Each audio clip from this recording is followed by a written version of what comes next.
بسم اللہ الرحمن الرحیم۔ السلام علیکم۔ آفیشیل کہانی سینٹر میں خوش آمدید۔ ابا کا ٹرانسفر شہر سے گاؤں ہو گیا۔ گاؤں کے بارے میں مشہور تھا کہ جو بھی حسین لڑکی یہاں آتی ہے جنات اس پر عاشق ہو جاتے ہیں۔ میں بھی بہت حسین تھی۔ گاؤں کی ایک عورت نے اماں کو ایک دھاگا دے دیا مجھے باندھنے کے لیے کہ اس کے باندھنے سے جنات دور رہیں گے۔ اماں نے فوراً وہ دھاگا میری کلائی پر باندھ دیا۔ مجھے ان باتوں پر یقین نہ تھا اور جیسے ہی رات کو سونے کے لیے لیٹی اماں سے چھپ کر اسے اتار دیا، لیکن جیسے ہی 12 بجے ایک دم سے میرا نام عذرا ہے اور میں اب 22 سال کی ہوں۔ جوانی کا رنگ تو ہر ایک پر چڑھتا ہے، لیکن میں تو تھی ہی اتنی حسین، اس لیے ابا پیار سے مجھے پری بلایا کرتے تھے اور یوں میں خاندان میں پری نام سے بھی مشہور تھی۔ ہمارے خاندان کی تقریباً لڑکیاں عام شکل و صورت کی تھیں، لیکن میں ان سب میں بیٹھتی تو سب سے مختلف اور خوبصورت نظر آتی۔ اماں کو ہمیشہ سے ہی میری فکر رہتی تھی۔ کبھی اگر ہم کسی شادی میں جاتے مجھے اپنے ساتھ بٹھائے رکھتی۔ میری ساری سہیلیاں دیر رات تک جاگتی لیکن مجھے وہ جلدی سونے کا کہہ دیتی۔ کبھی کبھی تو مجھے بہت غصہ آتا، لیکن میں ان کی ایک لاڈلی بیٹی تھی، یہی سوچ کر چپ ہو جاتی کہ اماں کو تو میری فکر ہے، بھلا کون کس کو پوچھتا ہے اس دور میں۔ اور یوں میں اپنی اماں کی ہر بات مان لیتی۔ میرے ابا کو نوکری ایسی تھی کہ ان کا ٹرانسفر ہوتا رہتا تھا، کبھی کسی شہر تو کبھی گاؤں، ایک ایک مہینے تک باہر ہی رہتے تھے۔ ابا کا ٹرانسفر صرف 1 ماہ کا ہوتا تھا، اس کے بعد 15 دن سے 20 دن تک کی چھٹی ہوتی تھی۔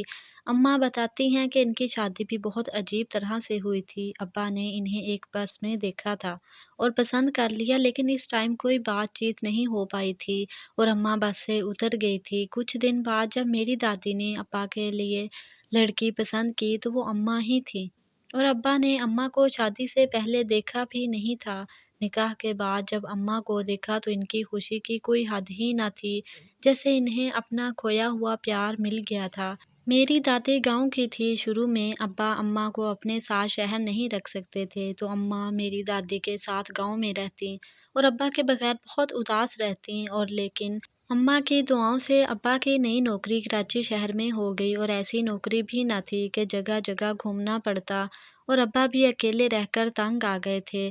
یوں اماں کو بھی ساتھ لے آئے اور کچھ ماہ بعد ہی ان کے پیٹ میں ہو گئی۔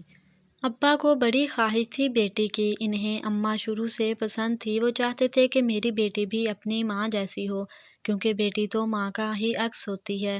پھر جب میں پیدا ہوئی تو ابا کا خوشی کا کوئی ٹھکانہ نہ تھا۔ میری پیدائش پر ابا نے خوب مٹھائیاں بانٹی۔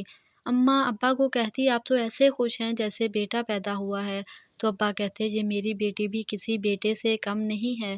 اور پھر میری پیدائش کے 3 سال بعد اللہ نے بیٹے سے نوازا، اور پھر اماں کہتی ہیں کہ وقت کا پتہ ہی نہ چلا، میں اور میرا بھائی جوان ہو گئے۔ مجھے گاؤں دیکھنے کا بھی بہت شوق تھا۔ میری دعائیں رنگ لائیں۔ ایک دن ابا کا ٹرانسفر گاؤں میں ہو گیا۔ اس بار ہمیں اس گاؤں جانا تھا جو میرے بابا کا آبائی گاؤں تھا اور ان کا ٹرانسفر بھی وہیں ہوا تھا، اور یوں سارا سامان وغیرہ لے کر ہم ابا کے گاؤں میں آ گئے۔ میں اب تو بڑی ہو چکی تھی اور میری دادی بھی یہ دنیا چھوڑ چکی تھی۔ یہاں پر اب صرف ہمارے ایک چچا اور ان کی فیملی تھے۔ جیسے ہی ہم گاؤں پہنچے تو میری چچی نے اماں کو بتایا کہ تمہاری بیٹی بہت خوبصورت ہے اور گاؤں میں جو بھی حسین لڑکی آتی ہے تو جنات اس پر عاشق ہو جاتے ہیں۔ تو گاؤں کے ایک بڑے بزرگ ہیں، وہ دھاگا دم کر کے دیتے ہیں، اس لڑکی کی کلائی پر باندھ دیا جاتا ہے تو جنات کا جادو اس لڑکی پر اثر نہیں کرتا۔ چچی نے میری اماں کو ایک دھاگا لا کر دیا کہ مجھے باندھ دے۔ اماں نے وہ دھاگا میری کلائی پر باندھ دیا۔ مجھے ان باتوں پر یقین نہیں تھا، پر اماں کی وجہ سے پہن لیا۔ جب بھائی نے یہ سنا وہ بھی مجھے تنگ کرنے لگا کہ جن تم پر عاشق ہو جائے گا۔ اماں نے جب بھائی کو میرا مذاق اڑاتے دیکھا تو بھائی کو ڈانٹ کر چپ کروا دیا، لیکن مجھے کلائی پر بندھا دھاگا بہت عجیب لگ رہا تھا۔ رات کو سوتے وقت میں نے اماں سے چھپ کر وہ دھاگا اتار دیا، لیکن جیسے ہی رات کے 12 بجے تو میرے جسم میں درد ہونا شروع ہوا اور بخار آنے لگا، اور مجھے اس رات کے اندھیرے میں ایک کھنچاؤ سا محسوس ہونے لگا۔ مجھے ایک آواز سی آنے لگی جو مجھے اپنی طرف کھینچ رہی تھی، اور یوں میں اس آواز کے پیچھے پیچھے چلتی گئی، پتہ ہی نہ چلا رات کے اس گھنے اندھیرے میں کب اس پرانے پیڑ کے سائے میں آ بیٹھی، جہاں مجھے بہت سکون ملا، لیکن میں پھر سے یہاں آ کر بے ہوش ہو گئی۔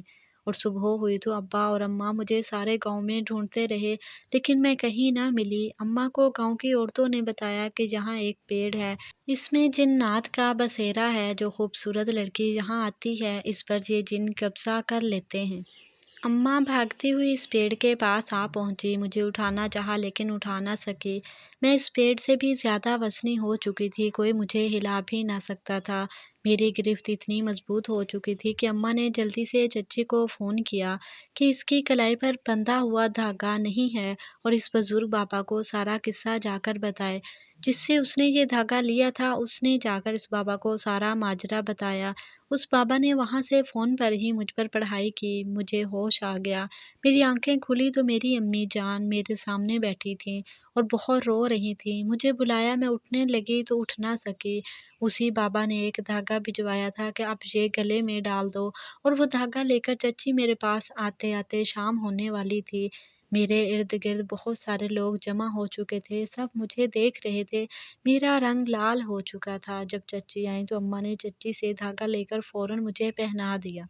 یوں میں اٹھ کھڑی ہوئی اور اماں مجھے گھر لے آئی۔ اب مجھے سختی سے منع کیا گیا کہ یہ دھاگا میں نہ اتاروں۔ یہاں سے میری اماں کافی ڈر گئی تھی اور میرے ابا کے پیچھے پڑ گئی تھی کہ اب گاؤں میں نہیں رہنا۔ ابا کو بھی ان باتوں پر یقین نہیں تھا، لیکن جب انہوں نے اپنی آنکھوں سے یہ سب کچھ دیکھا تو یقین کرنا پڑا۔ اس دھرتی پر یہ مخلوق بھی رہتی ہے۔ اور اماں نے شہر جانے کی ضد کی اور ابا نے شہر ٹرانسفر کروا لیا، لیکن پھر کبھی وہ دھاگا میں نے نہ اتارا اور ہم شہر میں ہنسی خوشی رہنے لگے۔ اگر آپ کو میری یہ کہانی اچھی لگی تو اسے لائک کریں، مزید ایسی دلچسپ کہانیوں کے لیے آفیشیل کہانی سینٹر کو سبسکرائب کریں۔ ملتے ہیں نیکسٹ ویڈیو میں، تب تک کے لیے اللہ حافظ۔